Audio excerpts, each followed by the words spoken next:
今期咧又來到我哋嘅坦洲中澳親城啦，與珠海一路之隔啦。咁房價咧就係珠海嘅1/2喎。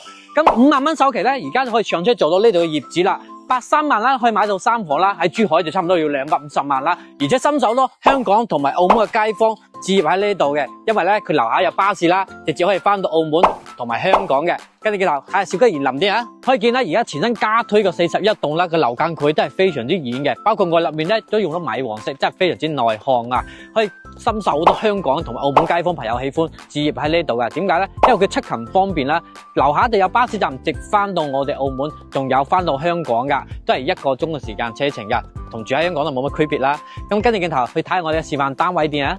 而家睇嘅呢個示範單位咧，就係前身加推嘅89平3房啦，一個傳統嘅樹天設計嘅。咁呢個咧就係一個奶油風格嘅設計啦。咁呢度咧有毛坯，仲有精裝去選擇嘅。咁精裝咧廚房係唔係開放式嘅？我見到我做咗開放式之後，廚房都比較闊落噶。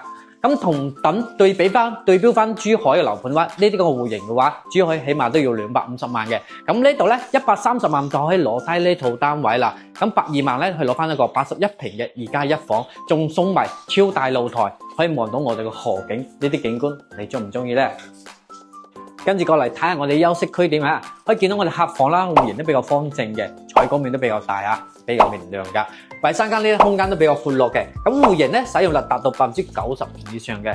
咁而家呢個小區嘅缺點咧，我覺得就係佢通勤時間會比較慢啲啦，去珠海就要排隊啦。可以諗啦，一路之隔嚟珠海咧，可以節約翻100幾萬喎，我覺得遲少少翻珠海即係唔係影響噶啦。可以見到主人房嘅採光面啦，擁有270度採光面，仲係望到河景嘅。咁呢啲咁嘅戶型你中唔中意？如果想了解呢個戶型有更多詳細信息，可以關注翻我房室，亦可以過嚟揾我房室實地考察噶。